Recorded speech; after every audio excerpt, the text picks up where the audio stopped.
Hello friends, সবাইকে welcome জানাই নতুন একটি ভিডিওতে। এই মুহূর্তে যে আপডেটটির দিকে আমরা নজর রাখবো, বিগ ব্রেকিং নিউজের দিকে আমরা নজর রাখবো, সেটি হচ্ছে নবম দশমে অবৈধ শিক্ষকদের তালিকা প্রকাশ। 9-10-এর র্যাঙ্ক জাম করে যাদের অবৈধভাবে চাকরি দিয়েছে এসএসসি, তাদের নতুন লিস্ট জমা করলো সুপ্রিম কোর্টে। স্কুল সার্ভিস কমিশন সুপ্রিম কোর্টে যে নতুন এফিডেভিট দাখিল করেছে, নতুন রিপোর্ট জমা করেছে, সেই রিপোর্টের মধ্যে নতুন তথ্য দিল। নবম দশম থেকে শুরু করে সমস্ত স্তরে কত শিক্ষক, কাদের কাদের নাম, লিস্ট ধরে ধরে, নাম ধরে ধরে, সাবজেক্ট ধরে ধরে, প্রত্যেকটা ডিটেলস ধরে ধরে তাদের লিস্ট জমা করলো। তো আপাতত এই ভিডিওতে আমরা জানবো নবম দশমে র্যাঙ্ক জাম করে কারা চাকরি পেয়েছে, কতজনকে এসএসসি চাকরি দিয়েছে, এই নতুন লিস্টে কাদের কাদের নাম রয়েছে, তারা বর্তমানে চাকরি করছে কিনা, কোন সাবজেক্টে কতজনকে র্যাঙ্ক জাম করে চাকরি দিয়েছে স্কুল সার্ভিস কমিশন, তাই রিপোর্টে সম্পূর্ণটা প্রকাশ পেয়েছে। সেই লিস্ট চলুন আমরা সরাসরি দেখে নেব। তো চলুন ডিটেলসটা দেখা যাক। তো তার আগে বলে রাখবো বন্ধুরা, যারা চ্যানেলটিতে নতুন আছেন অবশ্যই একটু সাবস্ক্রাইব করে রাখবেন। তো সুপ্রিম কোর্ট অফ ইন্ডিয়ায় স্কুল সার্ভিস কমিশনের পক্ষ থেকে তারা যে এফিডেভিট দাখিল করেছে, সেই এফিডেভিটের মধ্যে নবম দশমে যাদেরকে র্যাঙ্ক জাম করে চাকরি দেওয়া হয়েছে সেই সমস্ত লিস্ট প্রকাশ করেছে এই এফিডেভিটের মধ্যে। তো এসএলপি নাম্বার আমরা দেখতে পাচ্ছি 9614/2024 সুপ্রিম কোর্টের এই মামলাটির। তো স্কুল সার্ভিস কমিশনের ডেপুটি সেক্রেটারি তিনি স্বীকার করে নিয়েছেন এই এফিডেভিটের মধ্যে এই তথ্যগুলো তারা প্রকাশ করেছেন। তো কোন কোন নামগুলো রয়েছে লিস্ট, সরাসরি আমরা নবম দশমের র্যাঙ্ক জাম করা শিক্ষকদের লিস্ট আমরা দেখে নেব। তো এসএসসি যে লিস্ট প্রোভাইড করেছে তার মধ্যে থেকে নবম দশম, একাদশ দ্বাদশ, গ্রুপ সি, গ্রুপ ডি, 4টে স্তরের এই সমস্ত লিস্ট এখানে রয়েছে। টোটালটাই প্রত্যেকটা স্তর ধরে ধরে ভিডিও আসবে এই চ্যানেলের মধ্যে, সুতরাং চ্যানেলের মধ্যে অবশ্যই সাবস্ক্রাইব করে রাখতে ভুলবেন না এবং অবশ্যই একটু লাইক করে যাবেন। তো এই মুহূর্তে আমরা দেখতে পাচ্ছি অ্যানেক্সার সি তে আমরা দেখতে পাচ্ছি 9-10 নবম দশম candidates who have prima ফেসি jumped rank, অর্থাৎ 9-10-এ যে সমস্ত টিচারদের তাদেরকে র্যাঙ্ক জাম করে চাকরি দেওয়া হয়েছে তাদের লিস্ট প্রকাশ করলো স্কুল সার্ভিস কমিশন। তো সেই লিস্ট আমরা দেখতে পাচ্ছি, আপনাদের সামনে তুলে ধরেছি। তো প্রথমেই রয়েছে একদম সিরিয়াল নাম্বার রয়েছে, তার রোল নাম্বার। আমি ইউটিউবের পলিসি মেনটেনের জন্য টোটালটা শো করতে পারছি না, তো আমি কিছুটা নাম দেখানোর চেষ্টা করেছি। প্রথম নামগুলো আপনারা দেখে নিতে পারবেন। আব্দুস রয়েছে, বেঙ্গলি সাবজেক্ট রয়েছে। দেখুন এখানে র্যাঙ্ক জাম্প হয়েছে, ইয়েস রিমার্কসের ঘরে রয়েছে কার কার র্যাঙ্ক জাম্প হয়েছে। টোটালটা এই লিস্টটা র্যাঙ্ক জাম্পের লিস্ট এবং গট অ্যাপয়েন্টমেন্ট, তারা অ্যাপয়েন্টমেন্ট পেয়েছে কিনা তার রিমার্কস দেওয়া রয়েছে এখানে। প্রত্যেকের ঘরে কিন্তু ইয়েস করা রয়েছে।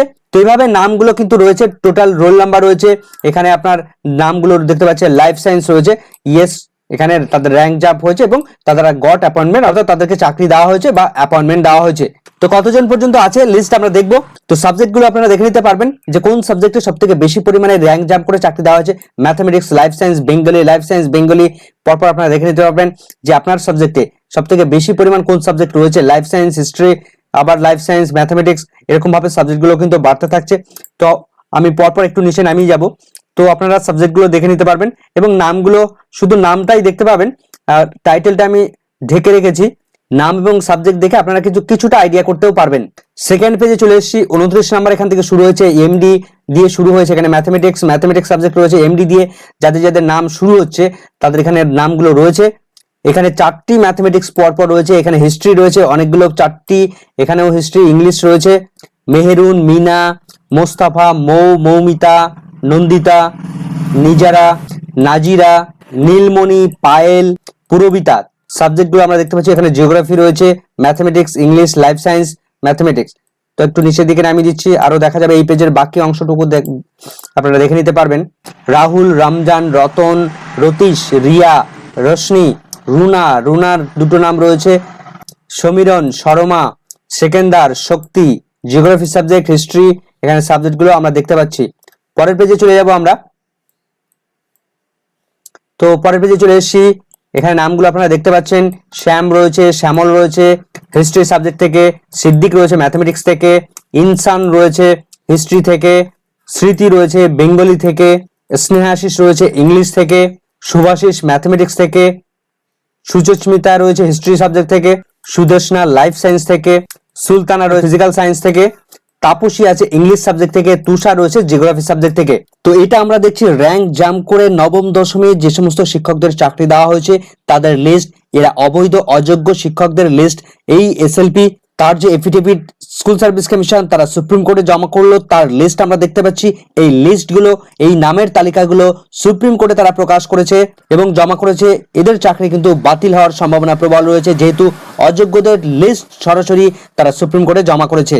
তবে এখানে প্রশ্ন চিহ্ন উঠেছে যে ইতিপূর্বে কলকাতা হাইকোর্টে স্কুল সার্ভিস কমিশন তারা যে তথ্য দিয়েছিল, তারা যে লিস্ট দিয়েছিল বা তারা যে সংখ্যাটা জানিয়েছিল, সেই সংখ্যা বর্তমানে তাদের এখনটা অনেকটাই কমে গেছে।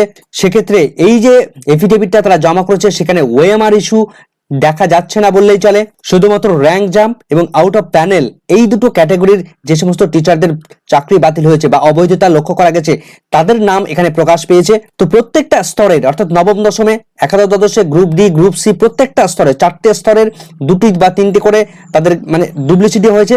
সেই সমস্ত প্যানেলগুলো কিন্তু এই চ্যানেলের মধ্যে আপনারা পাবেন। প্রত্যেকটা লিস্ট আপনাদের দেখাবো, প্রত্যেকটা পরপর ভিডিও আসবে, তো চ্যানেলটির সঙ্গে অবশ্যই জুড়ে থাকবেন। তো নবম দশমে এই মুহূর্তে আমরা যে লিস্ট দেখতে পাচ্ছি এটা কিন্তু লাস্ট ক্যান্ডিডেট, অর্থাৎ 74 জন ক্যান্ডিডেটকে র্যাঙ্ক জাম্প করে এসএসসি চাকরি দিয়েছে, কিন্তু এর আগের তুলনায় সংখ্যাটা অনেকটাই কমে গেছে। এবং ডান দিকে স্ট্যাটাস আমরা দেখতে পাচ্ছি প্রত্যেককেই কিন্তু র্যাঙ্ক জাম্প হয়েছে, সেটা কিন্তু তারা স্বীকার করে নিয়েছে এবং তাদেরকে অ্যাপয়েন্টমেন্ট দেওয়া হয়েছে, চাকরি দেওয়া হয়েছে, রেকমেন্ডেশন করেছিল স্কুল সার্ভিস কমিশন এবং তারা চাকরিরত অবস্থায় রয়েছেন। তো এই অযোগ্যভাবে চাকরি পাওয়া, অবৈধভাবে চাকরি পাওয়া এই সমস্ত শিক্ষক, তাদের চাকরি কিন্তু বাতিল হওয়ার সম্ভাবনা প্রবল রয়েছে। ইতিমধ্যে আমরা দেখেছি স্কুল সার্ভিস কমিশন তারা যে হলফনামা দিয়ে জানিয়েছে, সেখানে যে তথ্যটা জানিয়েছে তারা 1212 জন ক্যান্ডিডেটের মধ্যে অবৈধতা লক্ষ্য করতে পেরেছে স্কুল সার্ভিস কমিশন। কিন্তু সেই এফিডেভিটের মধ্যে সিবিআই যে তথ্য দিয়েছে সেই তথ্যের সঙ্গে স্কুল সার্ভিস কমিশনের তথ্যের কোনো মিল নেই। সেক্ষেত্রে স্কুল সার্ভিস কমিশন তারা ফেঁসে যাবে কিনা সেই বিষয়ে কিন্তু আমাদের নজর থাকবে। পূর্বের দেওয়া তথ্য অনুসারে সেই তথ্যের থেকে বর্তমানের তথ্য দুটো ট্যালি করলে অনেকটাই তথ্য কমে গেল। তার কারণ কিন্তু স্কুল সার্ভিস কমিশনকে সুপ্রিম কোর্টে দাখিল করতে হবে। সঠিক এক্সপ্লেনেশন না দিতে পারলে তখন কিন্তু প্রশ্ন চিহ্নের মধ্যে আসবে এই সমস্ত অযোগ্য শিক্ষকদের সংখ্যা কিভাবে কমে গেল। তো আপনার সাবজেক্ট থেকে, প্রত্যেকে নিজের নিজের সাবজেক্ট থেকে কতজন এভাবে চাকরি অবৈধভাবে তাদেরকে দেওয়া হয়েছে সেটা অবশ্যই দেখে নিতে পারবেন এই লিস্ট থেকে। তো লাস্ট শুনানির আগের শুনানিতে সুপ্রিম কোর্ট তারা নির্দেশ দিয়েছিল যে যোগ্য এবং অযোগ্যদের পৃথকীকরণ করতে হবে। তো সেই অনুসারে অযোগ্যদের লিস্ট কিন্তু কমিয়ে দিল স্কুল সার্ভিস কমিশন এবং লাস্ট অর্ডারে নির্দেশ ছিল সেখানে টোটাল 5টি কাউন্সিল গঠন করার নির্দেশ ছিল। সেই 5টি কাউন্সিল তিনি গঠন করেছিলেন মাননীয় চিফ জাস্টিস, এবং প্রত্যেক কাউন্সিল তারা প্রত্যেকেই 5 পেজের মধ্যে তাদের এফিডেভিট জমা করার নির্দেশ ছিল, হলফনামা বা রিপোর্ট জমা করার নির্দেশ ছিল। তো সেই রিপোর্ট ইতিমধ্যে আমরা চ্যানেলের মধ্যে আপলোড করে দিয়েছি, যারা দেখেননি অবশ্যই সেটা দেখে নেবেন। সেই রিপোর্টের মধ্যে কি কি তথ্য রয়েছে, তবে সেই রিপোর্টের পাশাপাশি এটি আরেকটি রিপোর্ট, এটা হচ্ছে ডেসক্রিপটিভ, অল ডিটেলস, সমস্ত তথ্য প্রকাশ রয়েছে এখানে, কি কি কোন কোন লিস্ট রয়েছে, কারা কারা অবৈধতা রয়েছে। এটা হচ্ছে 5 পেজের এফিডেভিট নয়, এটা ডিটেলস এফিডেভিট। এখানে আমরা দেখতে পাচ্ছি 120 পেজের ডিটেলস রয়েছে, 120 পেজের এফিডেভিট রয়েছে। সমস্ত ক্যান্ডিডেটদের, অযোগ্য যে সমস্ত ক্যান্ডিডেট রয়েছে তাদের টোটাল লিস্ট এখানে রয়েছে, অর্থাৎ নবম দশম, একাদশ দ্বাদশ, গ্রুপ সি, গ্রুপ ডি, প্রত্যেকটা স্তরের ক্রাইটেরিয়া দুটি ভাগে ভাগ করা হয়েছে। একটা হচ্ছে র্যাঙ্ক জাম্প করার, যে সমস্ত র্যাঙ্ক জাম্প করে শিক্ষকদের চাকরি হয়েছে, আরেকটা হচ্ছে আউট অফ প্যানেল, প্যানেলের বাইরে থেকে যাদেরকে নিয়োগ করা হয়েছে, প্যানেলের মধ্যে নাম ছিল না অথচ তাদেরকে চাকরি দেওয়া হয়েছে, এমন টিচারের নাম রয়েছে। তো সেই সমস্ত লিস্ট নিয়ে আমরা এর পরবর্তী ভিডিওতে আসবে, সুতরাং চ্যানেলটির সঙ্গে জুড়ে থাকবেন। ভিডিওটি ভালো লাগলে অবশ্যই একটু লাইক এবং কমেন্ট করে যাবেন। চ্যানেলটিতে নতুন হলে অবশ্যই একটু সাবস্ক্রাইব করে রাখার অনুরোধ রইল। পাশে থাকা বেল আইকনটি অবশ্যই অন করে রাখবেন। বন্ধুদেরকে প্রচুর প্রচুর শেয়ার করুন। ভিডিওটি শেষ পর্যন্ত দেখার জন্য সকলকে ধন্যবাদ।